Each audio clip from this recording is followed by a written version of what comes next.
Okay. Hey guys, this is Ronak Parmar, and today in this video I will be talking to you about deserialization, and where I will be showing you how to solve that CTF.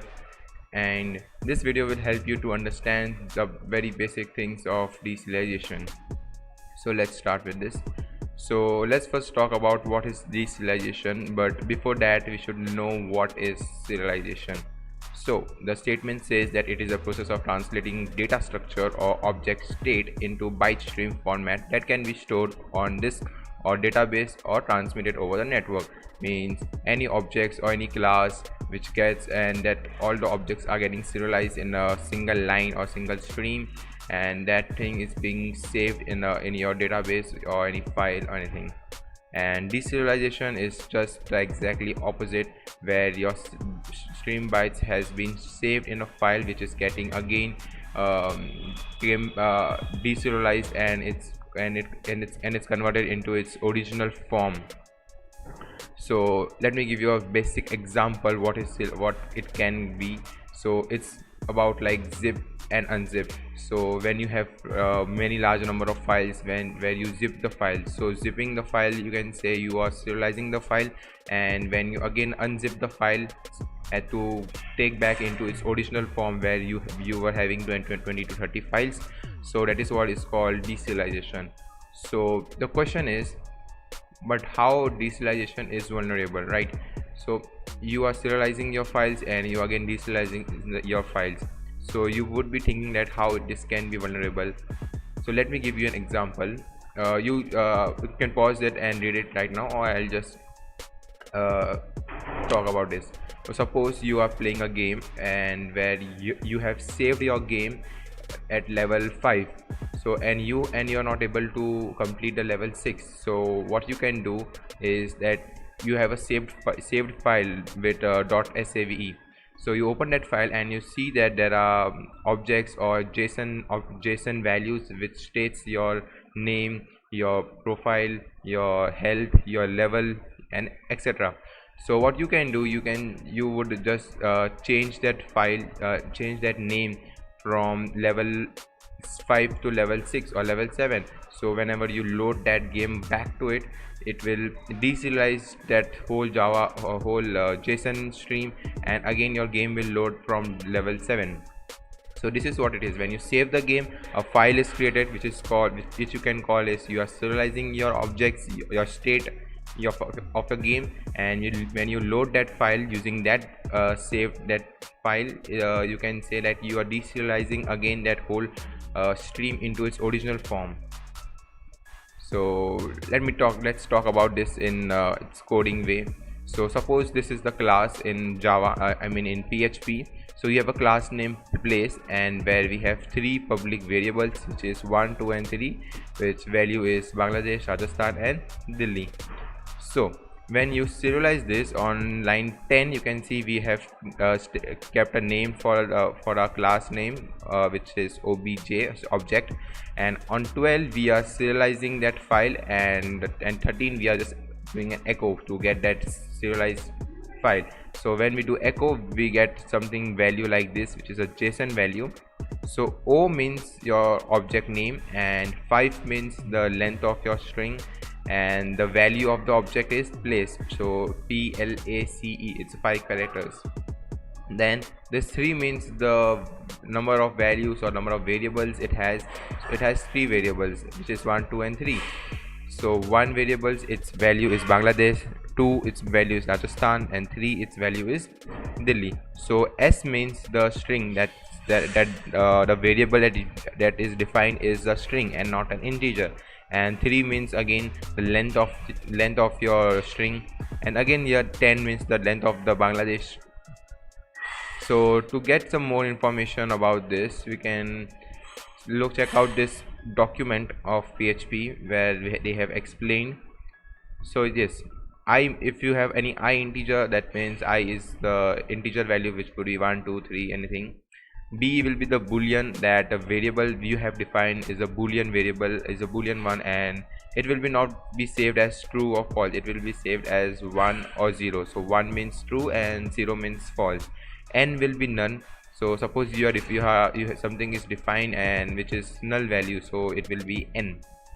Then you have an array will be a, where it has size, and again it will be saved as this thing in a JSON way. Then again object, where we have string length and then object name, and that's that all. So if you want to go for more understanding of this, you can check out this code and run it on your local machine.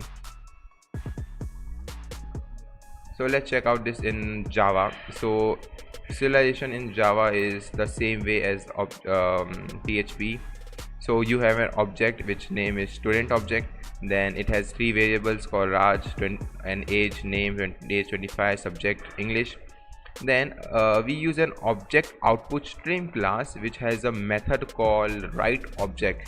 So this write object is the one who serializes your objects, your class, and then your byte stream is being saved in your file or memory or your database. And whenever you call that whole stream back to it, so this read object is the one who converts your serialized bytes into back to its original form. So just keep this note: we have an object output stream and we have an object input stream. So object output stream has this write object, and this object input stream has this read object. So what's vulnerable in this is the read object method, because this is the one who deserializes your byte stream back to its original form. So what if an attacker is able to access any one of this memory file or database, and he would be able to change that serialized bytes into something else, and he might be able to call some another class or another object where he can do any malicious things. So suppose in this code we are serializing, in this we have a post request where we are serializing our object stream.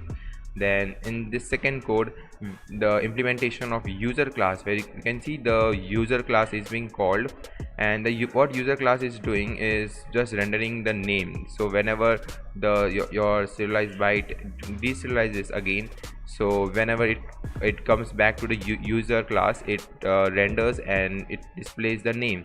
So suppose what if an attacker changes this user to a thumbnail user, which is this class. So if an attacker is able to change your serialized byte into from user to thumbnail user, so whenever your serialized stream is converted back to its original form, so whenever it read that byte, it will not go to user and it will go to thumbnail user. So whenever it goes to thumbnail user, so whenever it goes to render, it might display any internal files to you, which can cause internal file disclosure or internal data exposure, or you can say anything. Then one important thing you should know: if you are able to find a deserialization in Java application, and if it has any vulnerable Java library, there is a higher chances that you will get a remote code execution on it. So let's check out some Java libraries which are vulnerable to it. So these are some which are common collections, which is 1, 2, 3, then Spring Framework, Groovy, Spring One, and Jether, and many more. So what vulnerable thing in this is that these libraries have a class which can execute command for you. So suppose if an attacker is able to read that serialized byte which will be get deserialized, and what if he changes that serialized byte into something else, where that serialized thing where that stream byte contains the value of for these classes which contains remote code execution methods. So he might call another class which contains some values where he would be able to run commands. So this is what the vulnerability is. So how you can identify Java serialization objects? So suppose if you are using Java and you want to identify if there is somewhere serialization is going or not. So there are three methods, and this method is for the black box pen testing only. So suppose if you are going through it and you are looking out your request in burp, and if you see anything like ACED0005 the in hex format, then it's sure that there is a serialization form. And if you are checking out in base 64 and it is starting with RO0, then again it's a serialization of Java. And the third one is simple, you can identify it by its content type header, which is Java as serialization object. So let's check out the cheat sheet, which contains everything. So I've already explained about serialization and deserialization. And for PHP, yes, for PHP you have to go for white box pen testing only, because it doesn't have any libraries or any default classes which is vulnerable to it. Then for Python, again we can go for both testing, which is black box and white box. So if the traffic contains any data called dot at the end, it's very likely that the data was sent in a serialization. And for white box we can go for the pickle module, which is pickle or c pickle or underscore pickle with loads. Then for Java, yeah, for Java we have a tool in burp which is called Java serial killer. So to install it, you can see it's a free one, and the other one is for burp suite professional only. So you can use this one. So suppose if you find out any vulnerability where you serialization is there, and also you are able to identify that Java application is using any vulnerable framework like Spring One or Jthon. So what you can do is just I don't have any request right now to just show your demo. Suppose you have found that means DESER is equals to and some random numbers. So suppose at this place you have found that there is a serialization going on, and what you can do is just send this request to Java serial killer. Then just select this one and select the type of the framework, which framework is being used. So suppose Spring One is used, and you can click serialize. So you will get an object like something like this. And again, if you want to convert this into base 64, again you can convert this into base 64, and you can see the object this serialization is starting from RO0. So reason behind this, to check out why it's always default, because it has something, because this one is always going to be the same one, which is suppose if I again change to something else, okay, to common collection, okay, something else, yeah. So this particular one is going to be same, which is RO0, and back again. That's it. So just I'm giving a small example. Then again for black box, as I told you, ACED05, and content type should be this one. And yeah, and you can check out other things later on. And now let me show you the CTF, how to solve that, because I have seen that almost more than 150 people tried to solve this, and only 5 to 6 people have accessed that serialized.bak file, which I have posted here, and only very few people have accessed this file. And that's it. It's fine. So let me show you what was actually going on here. You can just type your name, your birth date, your gender, then this phone number, and you click submit, and you have some alert with your values that you have inputted, and you can go for get your detail, and this is what it's giving you, and it's saying that save data into a txt file. So I'll create a txt file here and just start. Okay, and I'm saving this file here with the value.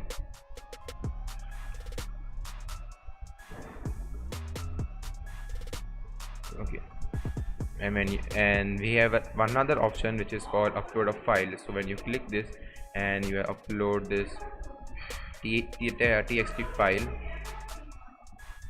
so again you get an alert with the values you have inputted in that.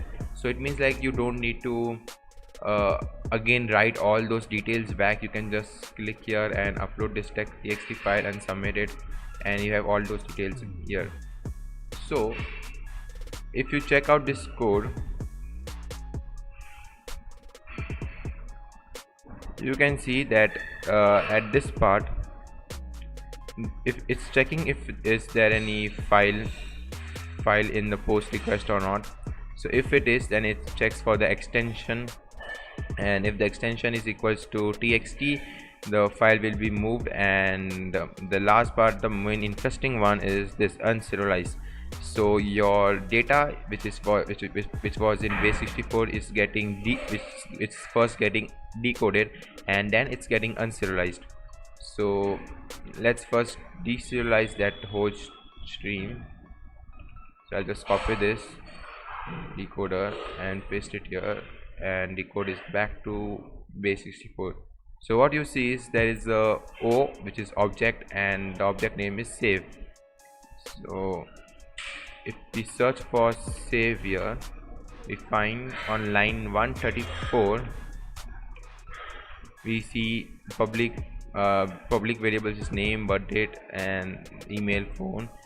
And this destruct part you can see is doing an echo with the value that we are inputting. So whenever this whole stream is getting unserialized, these values are being set back to its original form, which was this, then birth date, so this, then gender, male, and it's doing an echo. So suppose what if I change this save to something else, another class. So we can call this calc, we can call this calc class also, we can call this one, but we are interested in something which will help to read internal files, as it tells that we have to read internal files. So if you check out this class which states that we have a class name read, then we have a public variable file name, then we have a destruct variable destruct function, and it's reading internal files, and also it's doing an echo for internal files. So what can we do is we will just copy this code, and we will serialize that whole file, and again we will convert that whole thing into base64. So I'll just save this and php, that's it, and we'll create an object here which is obj, or you can give any name you want, then new, then read, which is the object name, and we go for echo serialize, and the object name which is obj, and again we'll do an echo. I would have to run XAMPP server.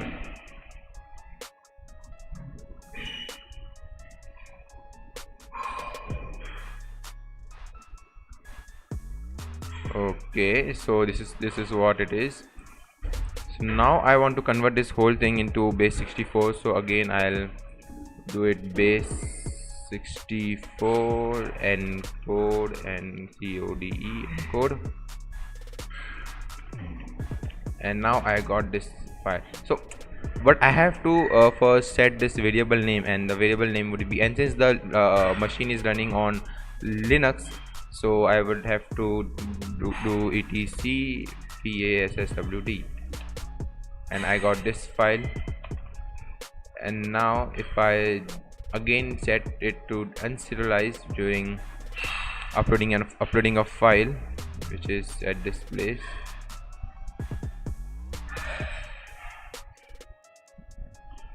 so I'll keeping this file, I'll go for submit, and then I will change this.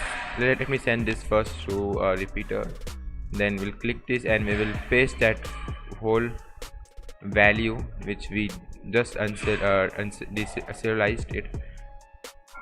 And I suppose that when we send this request I should get etc password, and here it is. This is the internal data which which we are getting it. So in this way we can just change another like host HOS to get some internal IPs, and we'll copy this, we'll change this back, and here it is. We got some internal data. The system has configured manage etc host and blah blah blah blah. So you can see the username is /1 localhost. So this is how you need to solve this lab, and I don't know why people were not able to get this serial.bak file which I stored here. Looks like very few people have tried to go for source code, or maybe because they just looked at this above things and ignored this part. So yeah, that's it for this video. So I hope this video helps you to understand the basic concept behind serialization and deserialization. If you have any doubts, any questions regarding serialization or anything for .NET also or Java application also, you can contact me on my Twitter account, which is /1_Ronak. And for this video I didn't went for the advanced thing, which is for .NET, because I don't want to make, because there are already other blogs and videos on YouTube which explains in more better way about it. So my motive was just to give a basic concept of what is serialization and how you deserialize it using another by giving it another class which helps you to do any malicious things. So let me just give us quick summary about what we have just learned right now in this video. Is that serialization is converting your object or class values in back to a stream which is in a JSON format or an XML format or any other formats, and deserialization means converting that format or serialization bytes again back to its original form which was made. So as I gave the example, which was zip and unzipping your file. When you zip your hundreds of files, you are serializing your data, and when you again unzip your file, you are deserializing your object stream into its original form. So this is what it is for this video. If you have any questions, you're free to ask me, and thank you.